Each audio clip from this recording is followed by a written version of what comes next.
Good morning, everybody. As we go to the Chitas of today, we're holding a portion of the A, the book of Deuteronomy, chapter 11, verse number 26. See today, I'm giving to you a bracha and a klala. Now she says, the ones to be later pronounced at Mount Gerizim and Mount Evel. As a bracha, the bracha is that you are motivated you to heed the commandments which God has given to you. Now she says it was given to you the bracha that you will heed. Klala and the curse, God forbid, is in you won't heed to the commandments of God. And you'll go away, you'll turn away from the way which I command you today.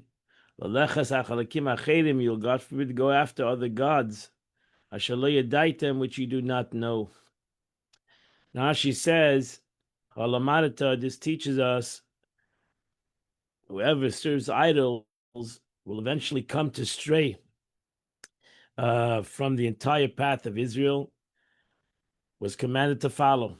So a person shouldn't look at idol worship as a separate Aveda. It's ultimately a separate sin. It's ultimately going to bring to him to sin on everything. And based on this, as sages said, whoever recognizes idols, even by outward serving them, is considered as you deny the validity of the entire Torah. Verse 29, when it's going to be when God will bring you to the land which you are entering to possess. And I'm going to give the blessing al Har Gerizim. You should give the blessing on the mountain of Gerizim.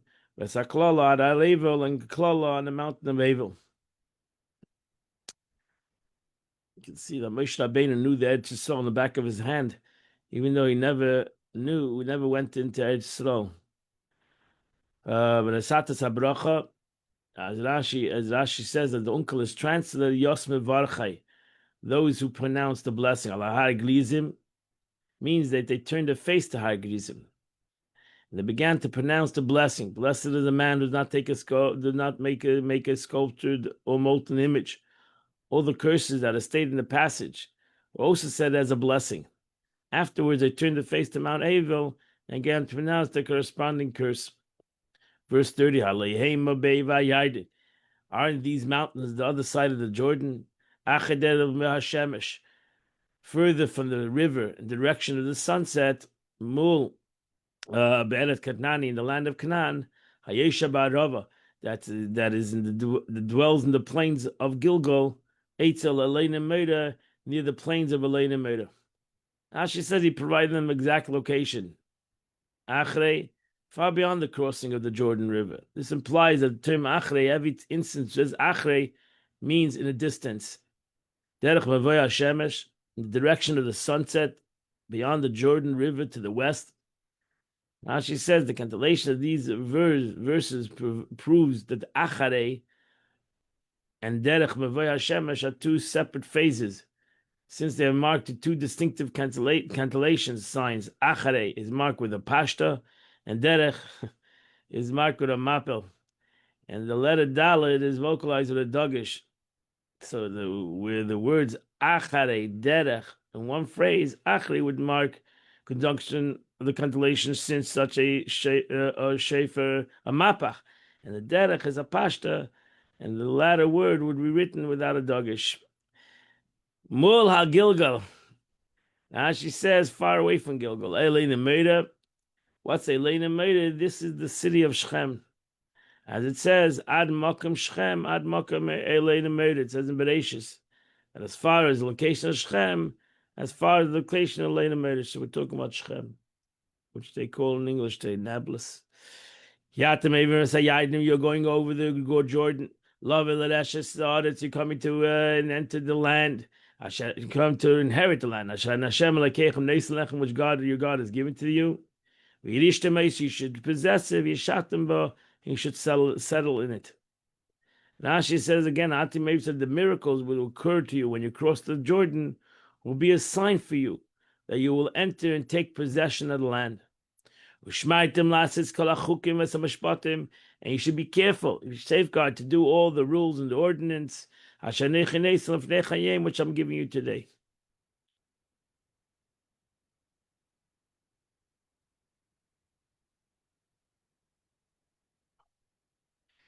chapter 12, verse number 1. These are the commandments which we should be careful to do. It's in the land, which God, the God of your father, has given to you, to inherit. All the days, all the days you're living on the land. Verse number 2. You must utterly eradicate the deities, the getchkas of Asher of the Shamagoyim, with the nations of the world worship.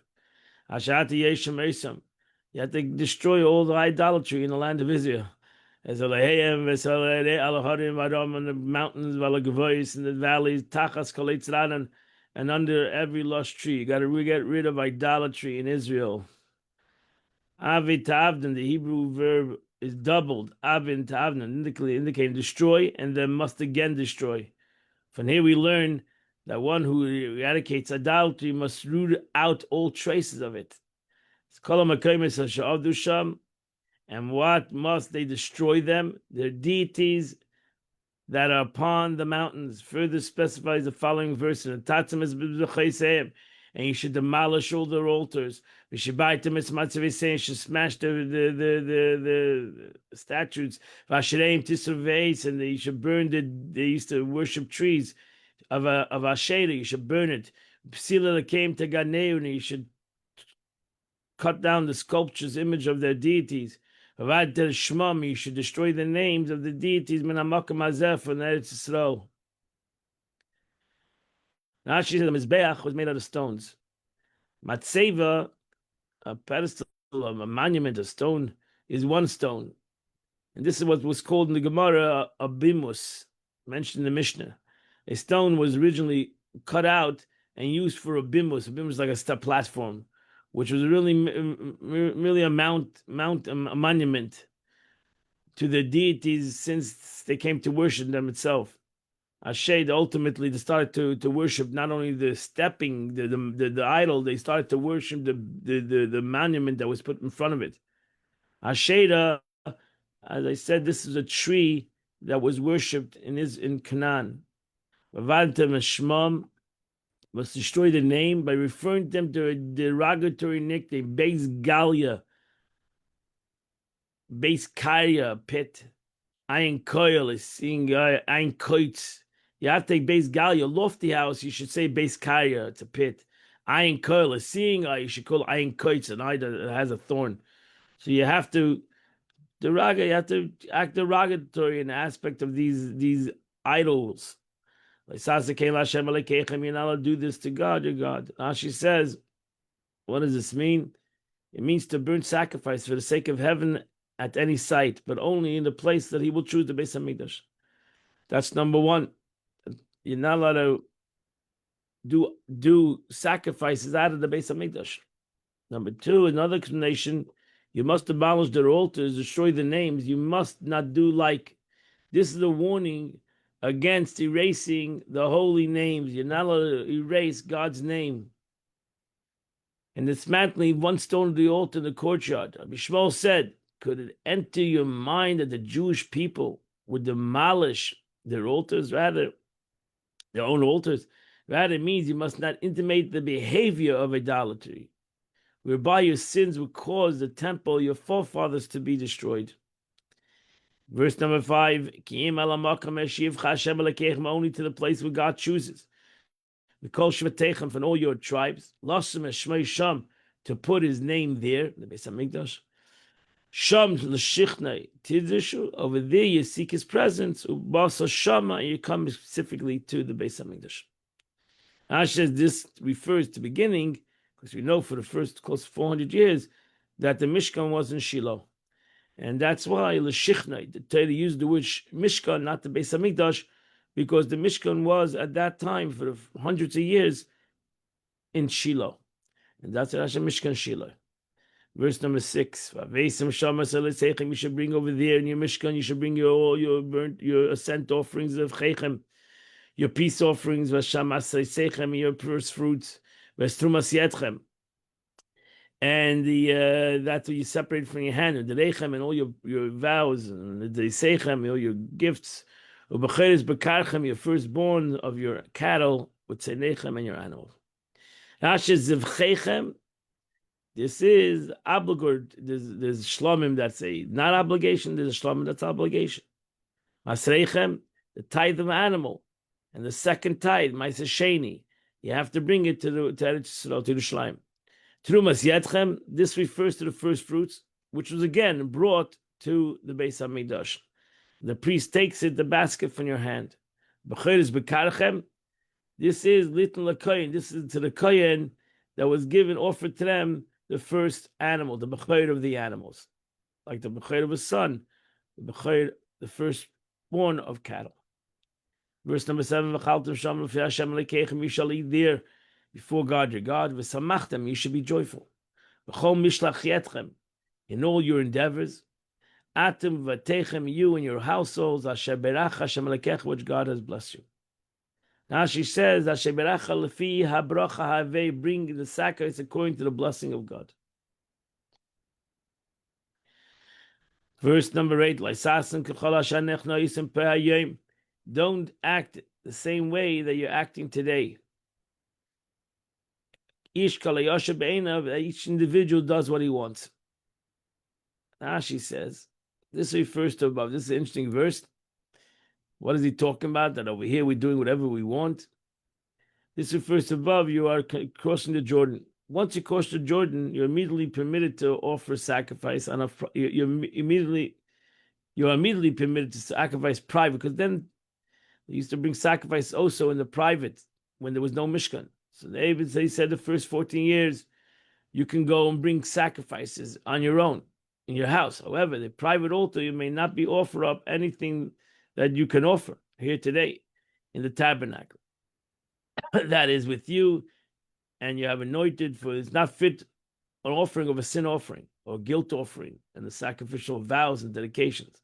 In contrast, may offer up at private altar only sacrifices that can be vowed or dedicated. This is what's meant, what each individual deems appropriate, meaning the sacrificial vows and dedication that you donate because you see fit to bring them, that is a result of, not a result of an obligation. Those may be offered on what's called a bama, on a private altar. So Moshe Rabbeinu over here gave permission for the first 14 years.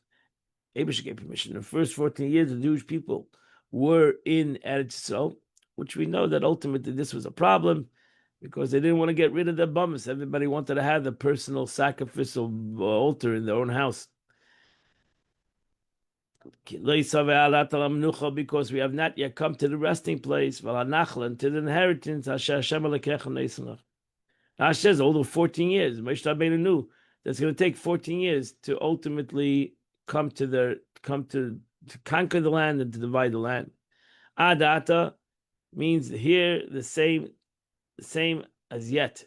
Ela menucha, so the menucha, the resting place is Ashila, which again, the believe that in Shiloh was 369 years. It's almost as long as the first Beis Hamikdash, was 400 years. So as Al Menucha is Shiloh. Shiloh had the Mishkan for hundreds of years. Al Nachla, to the inheritance, ultimately the inheritance is Yerushalayim. So Yerushalayim is we're going to be the first Beis Hamikdash, the second Beis Hamikdash, and ultimately the third Beis Hamikdash. You should cross the Jordan. You shaftem about it. You should settle in the land. Hashem which God, your God is inheriting to you. He granted you peace from all your surrounding enemies. You shaftem betach, and you will dwell securely.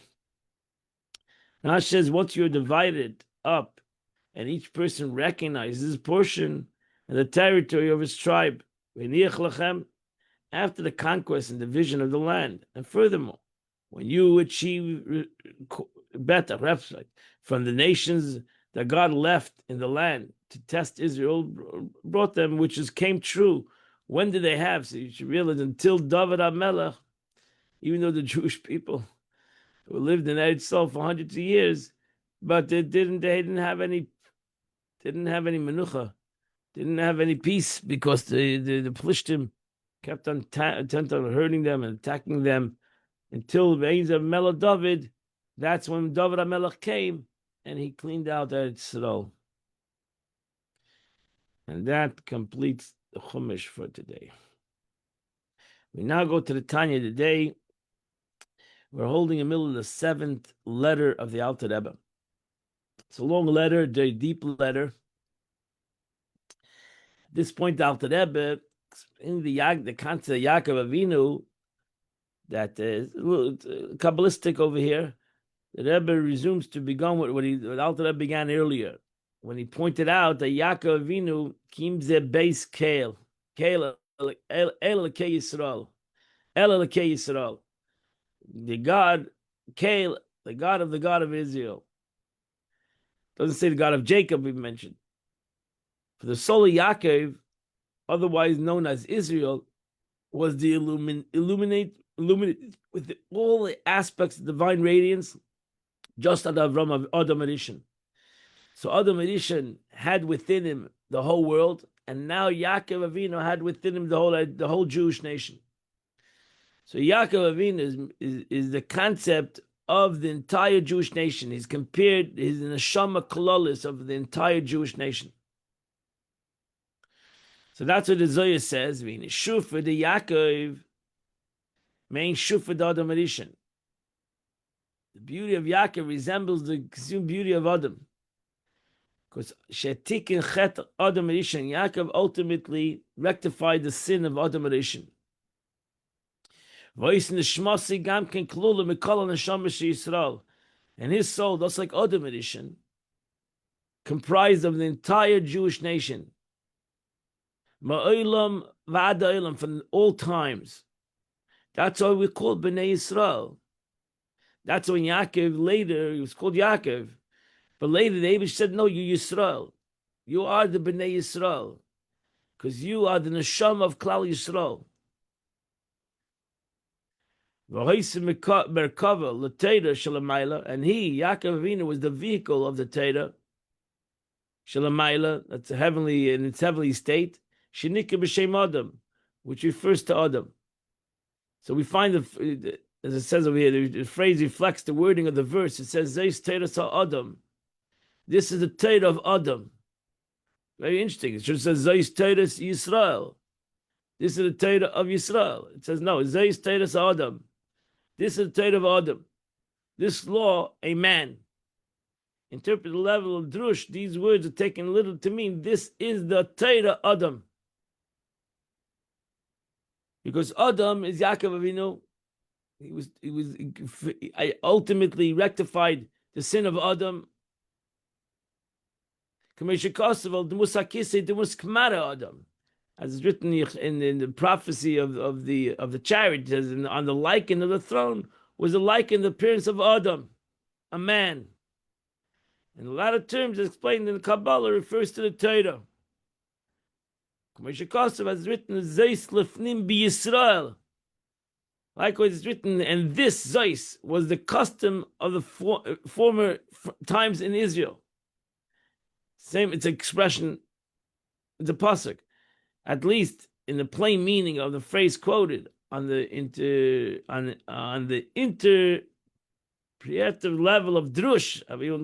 However, each of the three words, Hebrew words, is here constituted as the word Zeis.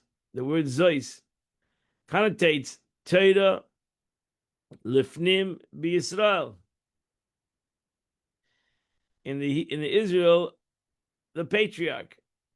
At this level, quoted the phrase thus means that the Torah is implanted within Israel, the patriarch. Ein Zeis, Zeis Lifnim B'Yisrael, Ein Zeis ala Torah. The Gemara says, whenever it says Zeis, this is the concept of Torah. Shaisa Klulu Mulveshes B'Nishmas Yisrael Saba. For the Torah was contained and invested within the soul of Israel, the patriarch. Haklula Mikol Neshamis, which Yaakov Avinu was compounded. He was the unity of the entire Jewish nation. So the quoted phrase refers to both the Yaakov in the mortal world and to a supernal source, which is known by his name. Now, in addition to Yaakov, or Israel, the patriarch, was a vessel capable of receiving the radiance of Torah. Hence, and now you understand. If you understand this Zohar, you understand why the pasuk says he called out El, God, Elokei Yisrael, the God of Israel. El, what's the word El? El is one of God's names. El Lashon Hamshacha. Since the name El denotes divine attribute of Chesed. That's why it's a concept. It finds its expression in God's desire. Hamshacha, the God's desire to communicate. That's Chesed. Chesed is there to give. That's Kael. Kael is the concept of Chesed. Kael Hamshachas Ha'adam Eretz Baruch Hu Mehelam Alagili. His hidden light, Yaakov uses the name Kael, signifies man's calling forth the radiance of Ein Sof, Kael, Chesed, which is clothed in the Torah from the concealment to the manifestation. That it should shine in his soul. That Kael, Chesed, Milamayla, Chesed, the way it's above, should come and shine in Yisrael. As the verse says, El is the Lord, and He's given us light, indicating light. The divine name El is the concept of illumination, because it's the concept of Chesed. So the Chesed is illumination. Thus, when we say Yaakov called God Kael, it implies that he called forth and drew down into his soul an all-encompassing revelation of an infinite light of God that comprises all particular details of Torah and its mitzvot, all-encompassing. And now the Yaakov is the soul, is the source of all our souls. And after Yaakov, the infinite light of Ein Sof shines openly out upon the souls. All those who go in Yaakov's footsteps. They just like Yaakov Avinu prayed that the light of God should shine in his soul. He in essence prayed for all of us, because he's an neshama kolalis. He's a general soul, and all our souls come from him, and therefore we accomplish the same thing. The upright of heart alludes to those individuals whom godly illumination found in the intellect descend into the heart, where it inspired them with the love and awe of God. These spiritual emotions, in turn, add vitality to their study of Torah and the performance of mitzvahs. So divine radiance felt in these individuals turned our portion chelkeinu. It's quoted in the previous letter. The opening of this letter. Ashena matev chelkeinu. This is a particular godly illumination which permeates a Jewish soul through his performance of each and every commandment, and which is a portion and a part of all-encompassing illumination of the entire 613 commandments.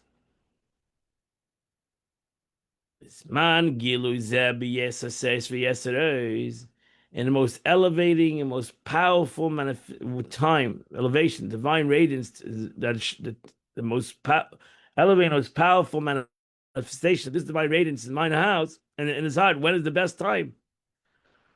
Ubishas hatfila is in time of davening. As explained elsewhere. It is by the meaning of the ladder prayer that all man's mistress ascend. This same ladder also serves as a conduit which the resulting divine radiance and revelations ascends into the world as a time of davening. And that has ended the Tanya of the day. Today is the 23rd day of the month of Menachem of chapter 108 to chapter 112, and you do the chitas of the day. The Rebbe writes in the name of the Frierdiker Rebbe. The Frierdiker Rebbe wrote in the winter of 1891 or 92, when my father taught me Tanya, the second soul in Israel is actually a part of God above, He explained that the connotation of the word above and actual are contradictory. Above indicates more spiritual levels, and actual describes the material of things. He explained this is the unique quality of the second soul. That though it's the essence of spirituality, but it affects upon the most material and materiality. And that's why the Alter Rebbe used in the second mimal mamish, that it's a part of God, actual mamish. Actually, the Alter Rebbe was the one who added the word mamish. I wish you all a wonderful day. I invite you all at 10 o'clock. We'll come and learn some Chassidus together.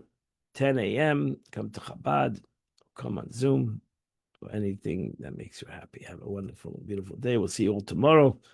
Continue the Chitas of the day at 8 a.m. Have a wonderful day.